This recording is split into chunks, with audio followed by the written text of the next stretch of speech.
सर्वमंगलमांगल्ये शिवे सर्वार्थसाधिके शरण्ये त्र्यंबके देवी नारायणि नमोस्तुते। ప్రతిరోజు కూడా మనం సంతాన వేణుగోపాల స్వామి వారి యొక్క సన్నిధానంలో స్వామివారి వైభవంతో పాటుగా అమ్మవారిని ఈ యొక్క నవరాత్రుల్లో 9 రోజులు కూడా ఎలా ఆరాధించాలి, భగవంతుడిని ఆరాధించడానికి ఏ మార్గాలు ఉన్నాయి అనేటువంటి విషయం పైన 7 రోజులుగా ఈరోజు చేరుకున్నాం. 6 మార్గాలు పూర్తయ్యాయి. భగవంతుడిని చేరుకోవడానికి మంచి మార్గాలు, సాధన మార్గాలు అంటారు వాటిని. అవి నవవిధ భక్తులు అంటారు. వాటిని భగవంతుని చేరేటువంటి మార్గాలు కాబట్టి నవవిధ భక్తి మార్గాలు అని మనకు చెప్పబడుతూ ఉంటుంది. ఈ నవవిధ భక్తి మార్గాల్లో మొదటి రోజు నుంచి ప్రారంభించుకుని మొదటి రోజు చెప్పుకున్నటువంటి మార్గం శ్రవణం, తర్వాత కీర్తనం, తర్వాత స్మరణం, తర్వాత అర్చనం, తర్వాత వందనం. ఈవేళ మనం చెప్పుకోదగ్గ మార్గం ఏమిటంటే దాస్యం. రేపు సఖ్యం, ఎల్లుండ ఆత్మ నివేదనం. ఇక్కడ 2 మార్గాలు ఉన్నాయి, 2 రోజులు ఉన్నాయి. ఈరోజు 7వ రోజుగా దాస్యం అనేటువంటి భక్తి మార్గం గురించి మనం తెలుసుకుందాం. చక్కగా మహిళా తల్లులందరూ కూడా బాగా శ్రద్ధగా వింటున్నారు. అయితే మార్గాలన్నీ బాగానే చెప్పారు, కానీ మార్గాల్లో తరించినటువంటి వాళ్ళ పేర్లు కూడా చెప్పాలి. అప్పుడు మనకు అది పూర్తిగా అర్థమైనట్లు. ఎక్కప్పుడు ఒక ఎక్కలు చదువుకున్నాడు అనుకోండి, పిల్లాడు ఏం చేస్తాం, ఒక్కడి నుంచి చెప్పమంటే 1 2 2 2 4 3 2 వరుసగా వెళ్ళిపోతాడు. 5 రోజులు ఎంత అడిగా అనుకోండి, 5 రోజుల అంటారు కదా. మనం అంతే. మొదటి మార్గానికి ముక్తి పొందినటువంటి వారు శ్రవణం చేసి ఎవరు? పరీక్షిత్ మహారాజ్. మీరు సీనియర్ స్టూడెంట్, మీరు చెప్పేకండి, మీరు లీక్ చేసేస్తున్నారు. రెండవ మార్గం కీర్తనం, ఆంజనేయ స్వామి వారు, నారదుడు. మూడవది తుంబురుడు. ఇక 3వ మార్గంగా శ్రవణం, కీర్తనం, విష్ణు స్మరణం. స్మరణం అనే మార్గం అంబరీషుడు. 3వది. 4వది పాదసేవనం, లక్ష్మీదేవి. 5వది పాదసేవనం తర్వాత అర్చనం, ఎవరు? పురూరవ చక్రవర్తి. తర్వాత వందనం, నేను చెప్పుకున్నాం మనం, అక్రూరుడు. ఈ వేళ వచ్చేసరికి దాస్యం. ఈ మార్గంలో తరించినటువంటి వారి కథ మనం చెప్పుకొని చతుర్వేదాధ్యయనంలోకి ఒక 10 నిమిషాల్లో చతుర్వేదాధ్యయనం ప్రారంభించుకుని చక్కగా చతుర్వేద పారాయణ పూర్తయిన తర్వాత అమ్మవారికి ఇచ్చినటువంటి కీర్తనంతో నీరాజనం పుష్పాలతో ఈ కార్యక్రమాన్ని పూర్తి చేద్దాం. దాస్యం అంటే మామూలుగా మనకు తెలిసింది ఏంటి? దాస్యం అంటే సేవలో ఒక భాగం. ఆ సేవలో ఎటువంటి తారతమ్యం లేకుండా చేయటం దాస్యం అంటే. ఇప్పుడు ఒక్కొక్కళ్ళు చూడండి, గుళ్ళోకి వస్తూ ఉంటారు, అమ్మ ఇక్కడ తుడిచేయండి అన్న అనుకో, నిన్నే చూడమంటున్నా, చూడవద్దు. అమ్మ అక్కడ అరటిపళ్ళని సెపరేట్ చేసిన అనుకో, అలాగేనండి అని చెప్పి సెపరేట్ చేసి. అమ్మ ప్రసాదం పెట్టినాను అనుకోండి, గబగబా వచ్చి ప్రసాదం పెట్టేస్తారు. ఇక్కడ దీపపాత్ర బాగా డస్ట్ పట్టేసి ఉంటుంది కదా, అమ్మ దీనికి కొద్ది దులిపాను అనుకో, అలాగేనండి కాసేపు నాకు దులుపుతానండి. కాసేపు ఎవరో వస్తారు కదా, ఇందాక అమ్మ చెప్పారు ఇది అడిగితే చాలా పుణ్యమంటూ అడిగాను. అంటే తారతమ్యాలు చూస్తూ ఉంటారు సహజంగా మన వాళ్ళు. అయితే దాస్యం అనేటువంటి మార్గం ఏంటంటే ఎటువంటి తారతమ్యం అంటే అందులో భేదాలను చూడకుండా చేసేటువంటి భగవత్ ప్రక్రియ దాస్యం. భగవంతుణ్ణే ప్రభువుగా ఉంచుకుని దాసం చేయడం అంటే ఆయనకి సర్వీస్. మనకు తెలియాలంటే సర్వీస్, సేవకులో అదొక భాగం. ఇది చేసి గరుత్మంతుడు వారు తరించారు. గరుత్మంతుడు ఆంజనేయ స్వామి వారు కూడా చెప్పచ్చు. ఇందులో ఆంజనేయ స్వామి కూడా దాసుడే కాబట్టి ఆయనకు 2 మార్గాలు ఉన్నాయి, కీర్తనం ఒకటి, దాస్యం ఒకటి. ఇప్పుడు నేను చెప్పేటువంటి 2 పేర్లు కూడా చాలా గొప్పనైనటువంటి పేర్లు. ఈ మార్గంలో తరించినటువంటి వారు ఇద్దరు కూడా భగవత్ స్వరూపులే, భగవంతుడికి భక్తుడు కాదండి, ఆయన వాళ్ళు భగవంత్ స్వరూపులే, వాళ్ళు భగవంతులే. ఎలా అండి అంటే ఒక కథ చెప్తాను వినండి, 2 నిమిషాలు 3 నిమిషాలు ఉంటుంది. పూర్వమున సూర్య భగవానుడు అలాగా సూర్యోదయం అయ్యి సూర్యాస్తమయం అయ్యి ఇట్లాగా లోకానికి ఆనందాన్ని కలిగించే సమయంలో దేవదాత్రుడు అనేటువంటి ఒక ఋషి, ఆ ఋషి అనేక వేల సంవత్సరాలు తపస్సు చేసి నాకు లోకంలో అందరి చేత పూజింపబడేటువంటి సంతానాన్ని ప్రాప్తించాలి అని వరం కోరుకున్నాడు ఆయన. సరే, ఇక్కడ వరం కోరుకునేటువంటి సంతానం అన్నప్పటికీ ఏం జరగాలి? ప్రకృతి పురుషుడు ఇద్దరూ కూడా ఆ యొక్క ఫలితాన్ని పొందాలంటే ఇద్దరూ కూడా భక్తులై ఉండాలి. గుళ్ళోకి వెళ్దాం అని అనుకోండి, ఆడవాళ్ళు ఒక్కళ్ళే ఉండి మగవారికి ఆ గుళ్ళోకి వెళ్ళడానికి అనుకూలత కలగలేదు అనుకోండి, దంపతియుక్తంగా వచ్చారా అని మేము అనం. మా అప్పారావు గారు వచ్చారు బొద్దుట, వారి బొద్దుట కళ్యాణం చేయించుకున్నారు దంపతియుక్తంగా వచ్చారు అంటాం. ఇద్దరు భార్య భర్త ఇద్దరు వచ్చారు కాబట్టి. ఒక్కళ్ళే వచ్చారు అనుకోండి, అమ్మాయి ఆయన రాలేదా అని ఆయన వచ్చారు, ఏమండి అమ్మాయి రాలేదా అని. దంపతులుగా ఇద్దరికి అనుకూలత కలగాలి, ఇద్దరికి అటువంటి భావన కలిగితే వచ్చి ఇక్కడ సేవ చేయగలరు. అలాగే ఆయన ఏం కోరుకున్నాడు? సంతానము లోకం చేత పూజింపబడాలి అని కోరుకున్నాడు. సరే ఏమయ్యా, నేను వరం ఇస్తాను, మరి ఇక్కడ ఆ సంతానోత్పత్తి చేసేది ఎవరు? స్త్రీ దగ్గర నుంచి రావాలి. అదేది? భార్య సగుణ సంపన్నురాలైతే మరి గర్భం దాల్చాలి కనుక, గర్భానికి ఉన్నతమైనటువంటి లక్షణాలు కలగాలి కనుక, మరి అటువంటి లక్షణాలు కలిగేటువంటి విషయం ఆవిడ ఉండి తపస్సు చేస్తే మరి తప్పకుండా వరమిస్తామన్నారు. సరే, భార్యను తీసుకొచ్చారు ఇద్దరు. ఆయనకి ఇద్దరు భార్య, వారి పేర్లు 2 ఉన్నాయి, వినత, కద్రువ. వినత ఈవిడ సాత్వికురాలు, బాగా చిన్నప్పటి నుంచి మోక్ష మార్గం కోసం భగవంతుడిని కోరే. కద్రువ కొంచెం కోపోద్రిక్తురాలు, కోపం ఎక్కువ, ఏదైనా చెయ్యాలంటే పట్టుదల కలిగిందే, కానీ ఏదైనా కోపం వస్తే ఆ పని పట్ల ఉండేటువంటి నిబద్ధతని కోల్పోతుంది. అంటే స్టెబిలిటీ మైండ్ కాదు, షార్ట్ టెంపర్ మైండ్. సరే, వీరిద్దరూ కూడా ఒక శుభదినాన్న భగవదనుగ్రహం చేత తపస్సు చేస్తే ఆ సూర్య భగవానుడు ప్రత్యక్షమై వెంటనే వీరు అడిగినటువంటి కోరికలకి తప్పకుండా మీకు సంతాన ప్రాప్తి కలుగుతుంది, లోకముల చేత పొగడబడేటువంటి దైవాంశ సంభూతులు మీ యొక్క గర్భం నందు జన్మిస్తారు అని వాదించారు. సరే, అయిపోయింది ఎక్కడతో. ఇక చాలా రోజులు గడిచాయి, గర్భం దాల్చారు.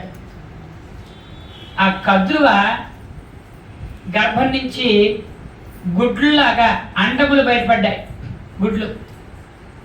సరే, వాటిని సంరక్షించి సరే ఎంతకాలానికైనా ఆ గుడ్లోంచి ఆ అండం పిండమయ్యి బయటికి రావాలి, రావటంలే.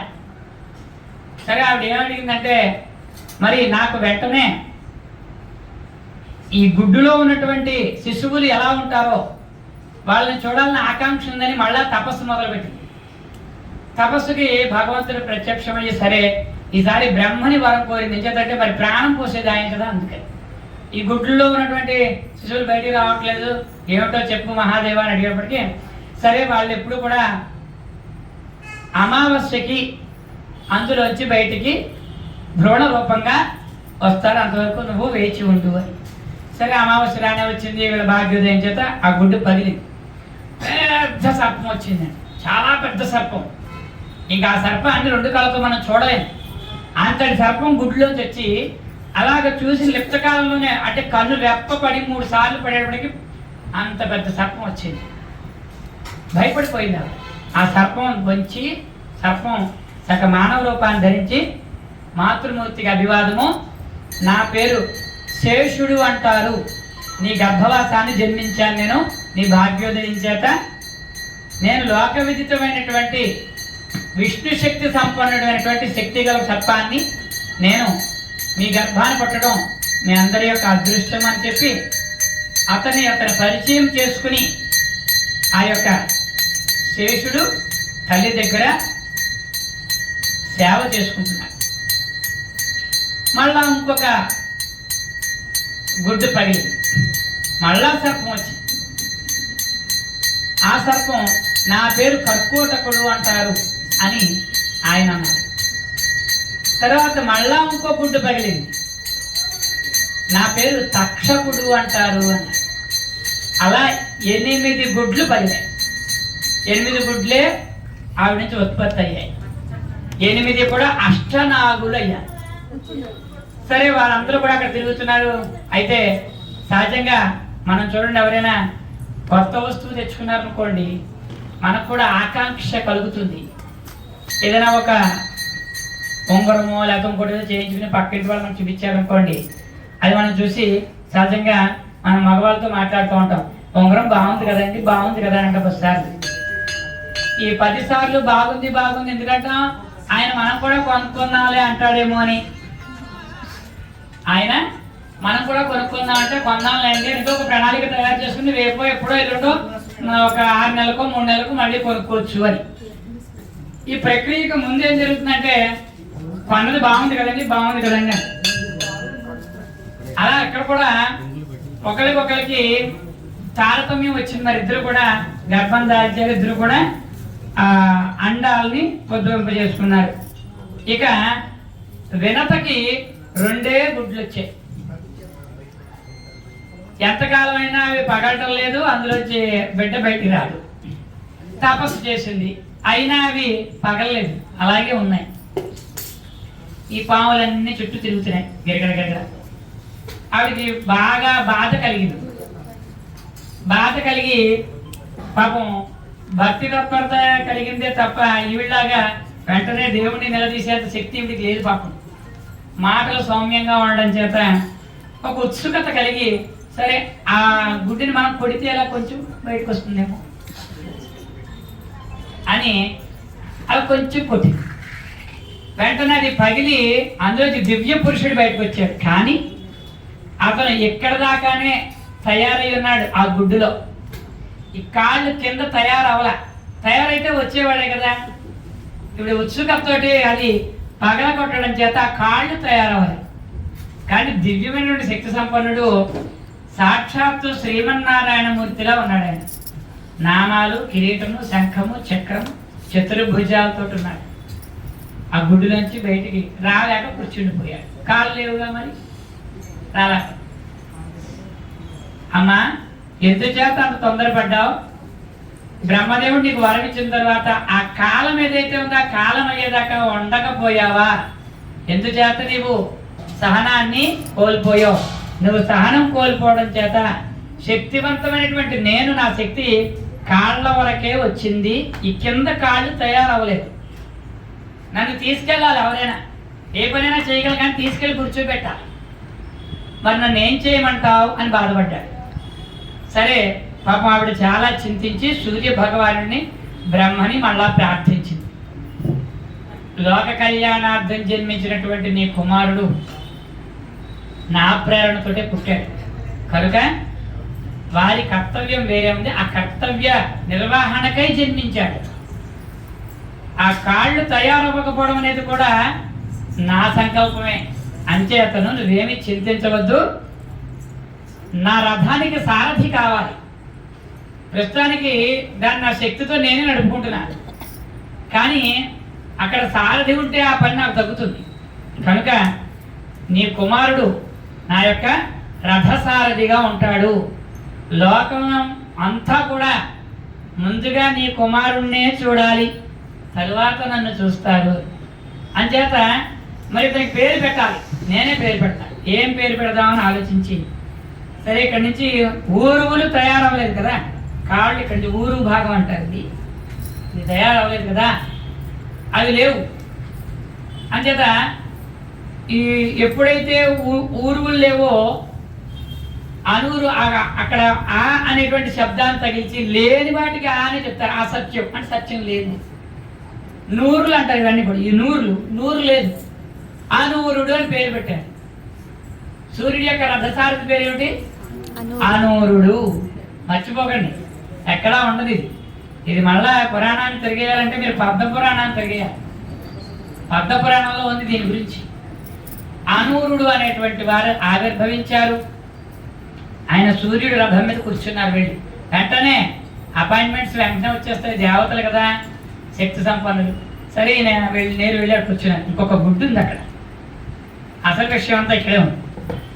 చాలా కాలం అయిపోయింది, అందులోంచి బయటికి రావట్లేదు. ఈవిడ ఎటు పని చేయడం భయపడిపోయింది. ఎందుకంటే మరి కాళ్ళు లేని పిల్లలు పుట్టాడు కదా బాబాయ్, ఇంక పడి ప్రాణం లేని పిల్లలు పుడతాడేమో అని భయపడిపోయింది. అప్పుడు అనూరుణ్ణి ప్రార్థన చేసింది, ఏమయ్యా నువ్వు మొట్టమొదటి సంతానం జన్మించావు కదా, మరి ఇందులో ఉన్నది ఎవరు అని. అందులో ఉన్నటువంటి వారు వైనతేయుడు అనే పేరుతోటి జన్మిస్తారు. ఆయన నేనైతే ఇటువంటి కాళ్ళు చేతులు కలిగి పుట్టారు శరీరంతో. ఆయన మానవ శరీరం కాదు, పక్షి రూపం ఉంటుంది. నువ్వు ఎన్నో వేల సంవత్సరాలు తపస్సు చేసిన తర్వాత నీ వరం అనేటువంటి మార్గము ద్వారా నీవు అటువంటి దివ్య సంతానం కావాలని కోరుకున్నావు కదా, అంచేత అటువంటి సంతానాన్ని శ్రీ మహావిష్ణువు నీకు సంప్రాప్తించాడు. నేను సూర్య భగవానుడికి అధీనంగా ఉంటే ఆ యొక్క గుడ్డులోంచి బయటకు వచ్చేటువంటి వారు సాక్షాత్తు శ్రీమన్నారాయణమూర్తి దగ్గరే ఉంటారు అని చెప్పారు. సరే ఎవరో ఒకరు రానివ్వండి బయటికి అని కొంతకాలానికి చక్కగా శ్రావణ పౌర్ణమి నాడు ఆ గుడ్డు పగిలి అందులో దివ్యమైనటువంటి తేజస్సుతోటి 2 రెక్కల్ని జాడించుకుంటూ బయటికి సూర్యుడికి ఎదురుగా ఎగరడం ప్రారంభించాడు. ఆయన వినత అనేటువంటి ఆవిడ పుట్టాడు కాబట్టి వైనతేయుడు అని పేరు పెట్టారు ఆయనకి. ఇక అలా తిరుగుతున్నాడు. అయితే ఇక్కడ గమ్మత్తు అనే విషయం ఉంది. ఈ యొక్క పిల్లలు ఇలా తిరుగుతున్నారు కదా, తిరుగుతున్నప్పుడు ఈ యొక్క అక్క చెల్లి వినత కద్రు ఇద్దరు కూడా ఆ సూర్యుడు భగవానుడు గుర్రం వెళుతూ ఉంటే ఆ గుర్రాన్ని చూసి తోక నల్లగా ఉంది అని కద్రువ చెప్పింది. వినత ఏమంది, అదే ఆ గుర్రానికి తోక తెల్లగా ఉంది.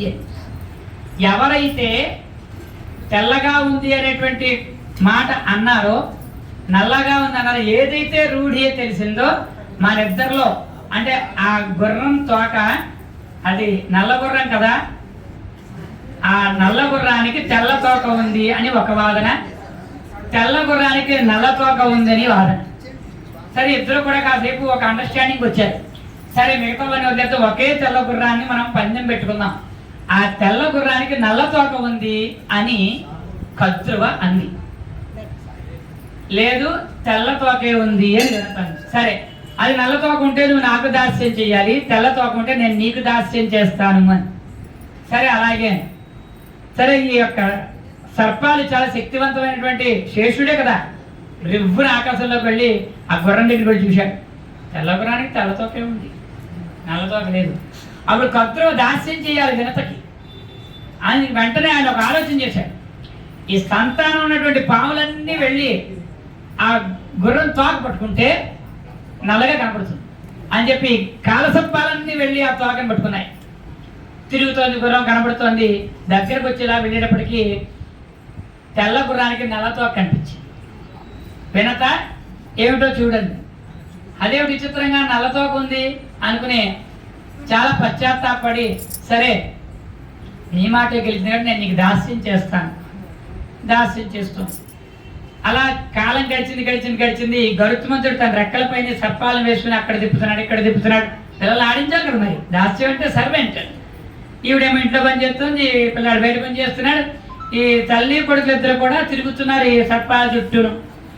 గరుత్మంతుడికి ఒకనాడు ఒక ఆలోచన వచ్చి, ఎవరైతే శిక్ష విధించారో వాళ్ళ దగ్గరే పరిష్కారం ఉంటుందని చెప్పి పెద్ద తల్లి దగ్గరికి వెళ్ళి, తల్లి దాస్యం వదలాలంటే ఏం చేయాలి? దానికే ఉందయ్యా, ఈ పిల్లలన్నీ కూడా ఎప్పుడు చచ్చిపోతాయో నాకు భయంగా ఉంది. అంచేత రేపు కలియుగంలో ముందు తరాలకి యుగాలకి ఈ సర్పాలు బతకవు, అల్పాయుష్కులు అయిపోతారు, భయంగా ఉంది కదా, నా పిల్లలందరూ బతికుండాలంటే అమృత భాండం కావాలి నాకు అని కోరింది. సరే అదెంత పని, అలాగే అమృత భాండం తెచ్చి ఇస్తే నువ్వు దాస్యం వదిలేస్తావా అని అడిగేప్పుడు అలాగే అంది. అయితే వినతను తీసుకొచ్చారు, ఇద్దరు నుంచున్నారు. అమ్మ పెద్ద తల్లి ఏదో చెప్తుంది వినని. వినత, నా కుమారులకి అమృతం కావాలి కనుక నీ కుమారుడు వెళ్ళి అమృత భాండాన్ని తెచ్చిస్తే నీకు దాస్యం వదిలిపోతుంది అని. అయితే ఇక్కడ కొంచెం ఆయన తెలివైన పని చేశాడు. అమృత భాండం అయితే నేను పట్టుకొచ్చి ఇక్కడ పెడతా, నువ్వు ఎక్కడ పెట్టమంటే అక్కడ పెడతా, అది పెట్టమంటే దాస్యం వదిలేయాలి రూల్. సరే అలాగే అని వెంటనే పైకి ఆకాశంలోకి రిబ్బున ఎగిరాడు. అమృత భాండం ఎక్కడుందని వెతికాడు. ఇంద్రుడి దగ్గర ఉంది. ఎదురుకుండా నుంచున్నాడు. ఇంద్ర, అమృత భాండం ఇస్తావా, నాతో యుద్ధం చేస్తావా? నీతో నేనెక్కడ యుద్ధం చేయగలనయ్యా? నువ్వు అనవసరంగా ఈ అమృత భాండం పట్టుకెళ్ళావంటే ఆ కాలకోట సర్పాలని కూడా సజీవం అయిపోతాయి, ఎప్పటికీ మరణించవు, లోకకంటకం ఏర్పడుతుంది. అట్లా చేయొద్దయ్యా, నువ్వు తెలివైన పని చేయి. నువ్వేం చేస్తావంటే నీ యొక్క మాట రూల్ ఏమిటి? అమృత భాండం తెచ్చి ఇక్కడ పెడతాను అన్నావు, పెట్టి అక్కడ పెట్టు, నువ్వు పెట్టేదాకానే మాట్లాడు, తరువాత నేను పట్టుకుపోతా, నువ్వు మాట్లాడతావు. సరే అలాగే అనుకున్నారు. కద్రువని తీసుకొచ్చారు, వెంతం తీసుకొచ్చారు, సర్పాలని వరుసగా నుంచున్నాయి. ఇక అమృతం తాగాలి. ఆయన ఆకాశం నుంచి వచ్చేసాడు, రయ్యమని ఎదురుగుండా పెట్టాడు అమృత భాండాన్ని. అమ్మ అమృత భాండం తెచ్చాను, దాస్యం వదిలేసాను, వెళ్ళిపోండి మీరు ఇద్దరు అన్నారు. మేమిద్దరు కూడా స్వచ్ఛందంగా నేను నుంచి విముక్తి కోరుకున్నామని చెప్పి తల్లిని తీసుకెళ్తూ అతను వేరు మార్గంగా ఆ దాస్యాన్ని తొలగించాడు. అయితే వెంటనే మాయారూపంలో వచ్చిన ఇంద్రుడు ఈ యొక్క అమృత భాండాన్ని పట్టుకుని రివ్వుని ఆకాశంలో పడిపోయాడు. అయితే అందులో చిన్న నీటి బిందువు లాంటివి ఏమైనా కింద పడి ఉంటాయేమో అనుకుని ఈ పాములన్నీ వెళ్ళి నాగడం మొదలుపెట్టాయి. నాలిక అంతా 2 చీరికలు అయిపోయి. అప్పటి నుంచే పాములకు 2 నాలికలు ఉంటాయి. ఏకనాలికే ఉండేది అంతకు పూర్వం. ఎప్పుడైతే దర్భ మీద పడి నాలికతో నాకడం ప్రారంభించారో 2 నాలికలు అయిపోయాయి. జీవత్వం లేదు, కొడితే చచ్చిపోతాయి, మరణం పాలవుతాయి, అంతే కదా. అలాగే దాస్యాన్ని విముక్తి చేసి తల్లిని తీసుకువెళ్ళి ఆ యొక్క గరుత్మంతుడు గండకీ నది ప్రాంతంలో ఒక ఆశ్రమాన్ని ఏర్పరచుకుని, దాస్యం పోయింది కాబట్టి తపస్సు చేయొచ్చు, ఏదైనా చేయొచ్చు. ఇప్పుడు ఇంతకుముందు ఏదైనా చేయాలంటే పెద్ద తల్లి అనుమతి తీసుకోవాలి. ఇప్పుడు ఇంకెవరికి అనుమతి తీసుకోకర్లా.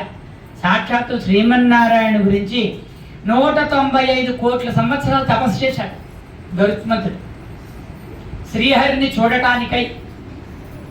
శ్రీహరి యొక్క గొప్ప పరీక్ష అంటే గమ్మని విష్ణుమూర్తి ప్రత్యక్షం కాడండి. శివుడైతే గమ్మని ప్రత్యక్షం అవుతాడు తప్ప విష్ణుమూర్తి ప్రత్యక్షం కాడు. అలా ప్రత్యక్షమయ్యాడు ఆయన. ఏం కావాలయ్యా నీకు అని అడిగేటప్పటికీ, జన్మరాహిత్యము లేనటువంటి మోక్ష మార్గాన్ని నీ వైకుంఠంలో నాకు ప్రాప్తింప చెయ్యాలి, వరం నెంబర్ 1. నెంబర్ 2, నీ యొక్క వాహనంగా నువ్వు బయటికి వెళ్ళాలి అంటే నువ్వు నా మీద అధిరోహించి మాత్రమే వెళ్ళాలి. ఈ 2 వరములు నాకు ఇస్తే తపస్సు మానేస్తానన్నాడు. అప్పటికి 195 కోట్ల సంవత్సరాలు చేయడానికి ఈ తపోగ్నికి భూమి అంతా వేడెక్కిపోతుంది. భూమండలంలో ఎవరు నిలవలేకపోతున్నారు. ఈ అంతా కూడా దావాగ్నిలాగా అందరికి వెళ్ళి వేడంతా వ్యాపించేసింది భూమండలం చుట్టూ. వెంటనే విష్ణుమూర్తి అమ్మో ఈ యొక్క తపోగ్నిని ఆపాలి అని చెప్పి ఆ యొక్క గరుత్మంతుడి దగ్గరికి వెళ్ళి శాంతపరచమని చెప్పి శాంతించేలా చేసి, సరే నువ్వు అడిగిన 2 కోరికలు కూడా నేను నీకు వరములుగా ఇస్తున్నాను, నీవెప్పుడూ కూడా వైకుంఠ నగరంలోనే ఉంటావు. 2వది, ఎప్పుడు బయటకు వెళ్ళాలన్నా నేను నిన్నే వాహనంగా చేసుకుంటాను. ఈ 2 వరాలు నీకు ఇస్తున్నాను పొమ్మన్నాడు. సరే ఇక్కడ మరి ప్రథమ సంతతి శేషుడు ఉన్నాడుగా, తను తపస్సు మొదలెట్టాడు. అన్నగారైనా నేను చేస్తాను తపస్సు. ఈయన 275 కోట్ల సంవత్సరాలు తపస్సు చేశాడు శేషుడు. చేసి మా అన్నయ్యకి ఏ వరం ఇచ్చారో నాకు అదే వరం ఇవ్వాలి. మరి నేను అన్నయ్య ఒకటే కదా, నేను అమృతాన్ని తీసుకోలేదు కానీ నాకు అమృతాన్ని కూడా ఇవ్వాలి అని అడిగిన వెంటనే, తప్పకుండా ఒకే తల్లి సంతానంలో నేను అలా పక్షపాతంగా చూడనయ్యా, నిన్ను నేను శేషుడిగా పాన్పులా నేను ఎప్పుడు కోరుకుంటే అది నాకు ఎలా కావాలంటే అలా తయారయ్యేలాగా ఆ రూపాన్ని కలిగి ఉండాలి. దాన్ని క్రియారూపం అంటారు. ఆయన ఎప్పుడు ఏదనుకుంటే అది. ఆయన కూర్చునేటప్పుడు ఆ సోఫాలా తయారవుతాడు, పడుకునేటప్పుడు బెడ్ లాగా. ఆయనకి ఎలా కావాలంటే అలా ఈ రూపాన్ని కలిగేలాగా ఆదిశేషుడికి వరం ఇచ్చాడు స్వామి. అంచేత దాస్యంగా చెప్పాలి అంటే హనుమంతుడి సేవలు మీ అందరికీ తెలిసినవే. గరుత్మంతుడు వారు దాస్యానికి ప్రతీక. లోపల ఉన్నారు ఈ పక్కన అంతరాలయంలో. హనుమంతుడి గురించి తెలుసు, రాముడి యొక్క దాసాత్వం చేశాడు ఆయన, అదంతా కూడా రామాయణంలో కథ మీకు అంతా తెలుసున్నదే. ఈ దాస్యం అనేటువంటిది ఆయన ఎంతో శక్తివంతమైనటువంటి ప్రభువుగా, రాజుగా, చక్రవర్తిగా ఉండదగ్గటువంటి గరుత్మంతుల వారు సేవకుడిగా స్వామి దగ్గర దాస్యుడిగా ఆ మార్గాన్ని ఎంచుకున్నాడు. ఆంజనేయ స్వామి వారు కూడా చాలా గొప్పవారండి. కేసరి నందుడని, కేసరి చక్రవర్తి, వానర చక్రవర్తి అంటే అనేక వేల రాజ్యాల్ని పరిపాలించగల శక్తి సంపన్నుడు కేసరి. ఆయన భార్య అంజన, వాళ్ళిద్దరికీ జన్మించాడు యువరాజు, సామ్రాట్. అయినా కూడా ఈనాడు ప్రకటించుకోలేదు. ఇంత సామ్రాట్ అయినటువంటి ఈయన ఏం చేశాడంటే సుగ్రీవుడితో స్నేహం చేసి ఆ సుగ్రీవుడికి మిత్రుడిగా ఉంటూ ఆయన రాజ్యానికి మంత్రిత్వ శాఖని చేశారు. ఇక్కడ చక్రవర్తి పదవిని వదిలేసి అక్కడ మంత్రిగా పనిచేశారు. ఎవరైనా చేయగలరండి? అలాగే ఎవరు చేయలేరు. అందుకని ఆంజనేయ స్వామి వారి దాస్యానికి గొప్ప పేరుగా చెప్పబడింది. రావణాసురుడి యొక్క కుమారుడైనటువంటి ఇంద్రజిత్తు బ్రహ్మాస్త్రంతో బంధించి ఆంజనేయ స్వామి వారిని తీసుకువెళ్ళి రాముడి దగ్గర కూర్చోబెట్టి అడిగిన వెంటనే ఎవరయ్యా నువ్వు అని అడిగాడు ఆ రావణ బ్రహ్మ. ఆయన యక్షేంద్ర రూప మరుయక్షగణా దైవాచ్యుతేంద్ర సురాధిపేంద్ర. ఎవరు నువ్వు? యక్షుడివా, కిన్నెరుడివా, కింపురుషుడివా? నిన్ను విష్ణుమూర్తి అంశ, లేకపోతే శివుడి అంశ, బ్రహ్మంశ? ఎవరి అంశ ద్వారా ఇక్కడికి వచ్చావు?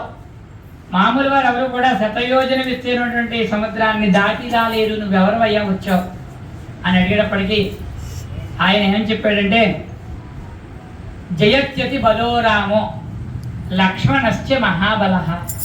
రాముడికి జయము, లక్ష్మణుడు మహాబలుడు అని చెప్తున్నాడు ఈయన. దాసోహం కోసలేంద్రస్య రామస్య క్లిష్టకర్మణ. కోసల దేశం యొక్క సామ్రాట్ అయినటువంటి దశరథ మహారాజు యొక్క కుమారుడు యొక్క దాసుడని. దాస అహం కోశలేంద్రస్య. రామ అని పేరు పిలువబడినటువంటి ఆ మహారాజు యొక్క క్లిష్టకర్మణ, కష్టముల్ని తొలగించడానికై నన్ను ఇక్కడికి పంపించారు. అహం పవన సంభవ, నేను మారుతి అనే పేరుతో ఉన్నటువంటి వాయువు చేత జన్మించినటువంటి అంజన కుమారుణ్ణి అని చెబుతూ ఆయన మొట్టమొదటిగా దాసుడిని పరిచయం చేసుకున్నారు. అంచేత ఈ యొక్క దాస్యానికి ఇద్దరు భక్తుల్ని చెప్తున్నాం.